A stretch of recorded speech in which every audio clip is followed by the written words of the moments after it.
আসসালামু আলাইকুম সবাইকে। ইফতারে ভাজা পোড়া খেতে খেতে একঘেয়েমি চলে আসে। এরকম একটা চিকেন সাসলিং বানিয়ে নিলে কিন্তু মন্দ হয় না।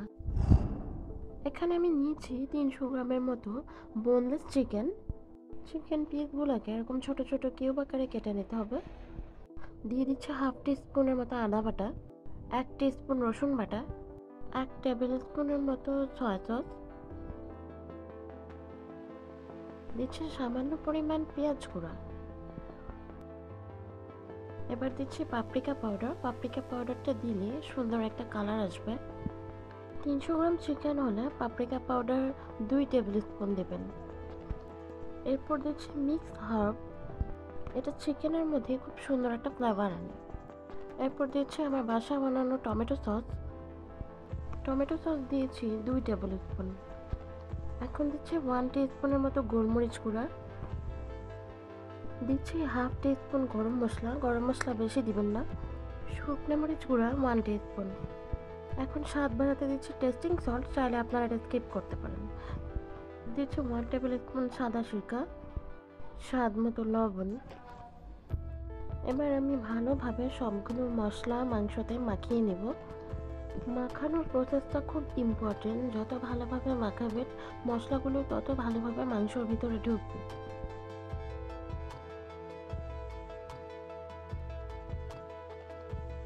এখন আমি এটাকে ফ্রিজের নর্মাল টেম্পারেচারে ঢেকে রেখে দিব ঘন্টাখানেকের মতো। যদি ওভারনাইট রাখতে পারেন তাহলে আরও ভালো।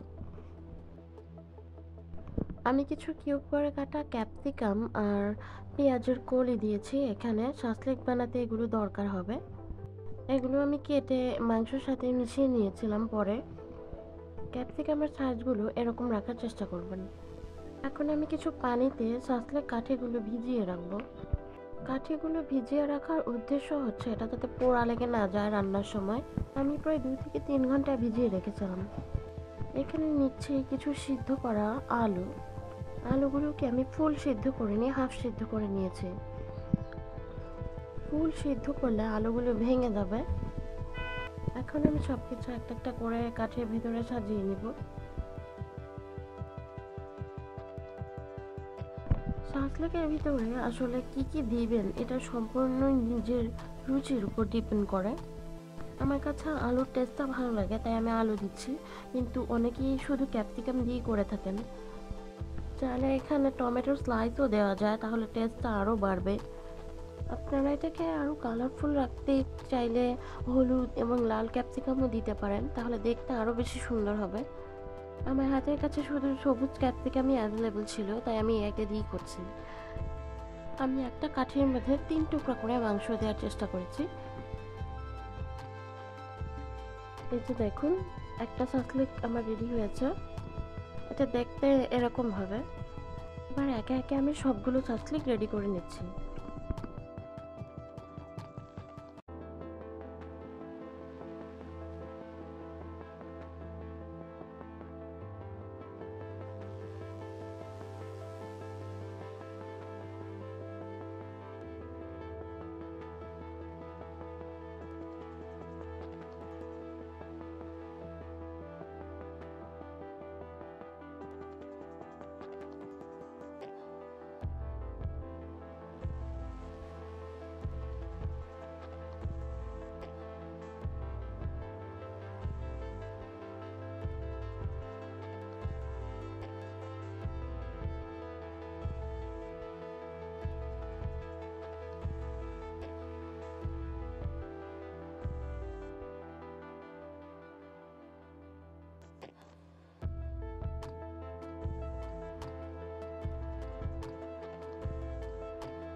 আমার সবগুলো সাসলিক রেডি হয়েছে।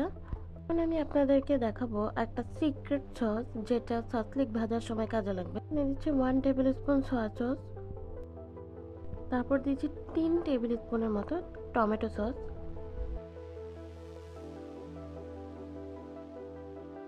এবার দিচ্ছি 1 টেবিল স্পুন মধু। আপনারা চাইলে চিনি দিতে পারবেন, তবে মধুর টেস্টটা একটু অন্যরকম। দিচ্ছি 1 টিস্পুন সাদা সিরকা। এবার ভালোভাবে সবগুলো মিশিয়ে নেব।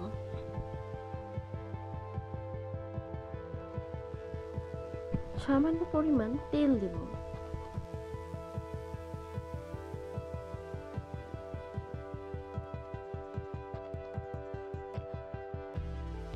একটু স্বাদ বাড়াতে গোলমরিচ ছিটিয়ে দিচ্ছি। ঝাল কম খেলে গোলমরিচটা স্কিপ করতে পারেন। এখন আমি একে একে আমার ছাঁচলেকগুলো ভেজে নেব অল্প তেলের মধ্যে। ছাঁচলেক কখনোই বেশি তেলে ভাজবেন না, অল্প তেলে ভাজলে ধীরে ধীরে মাংস সিদ্ধ হবে। এবার আমি আমার বানানো সসটা ছাঁচলেকের উপরে ব্রাশ করে নিব। এই সসটায় ছাঁচলেকের টেস্ট দ্বিগুণ বাড়িয়ে দিবে। যদি সসটা আপনারা স্কিপ করেন তাহলে অ্যাকচুয়াল টেস্ট কখনোই পাবেন না।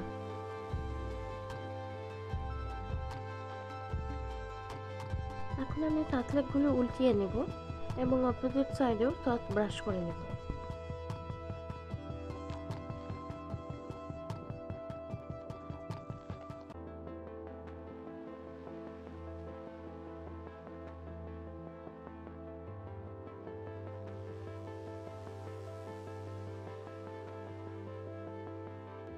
এই চিকেন ছাঁচলেক একবার হলেও বাসায় বানিয়ে ট্রাই করবেন। ছোট বড় সকলেরই পছন্দ হবে। এটা খেতে খুবই বেশি মজা, বিশেষ করে ইফতারের জন্য এটা একটা পারফেক্ট আইটেম।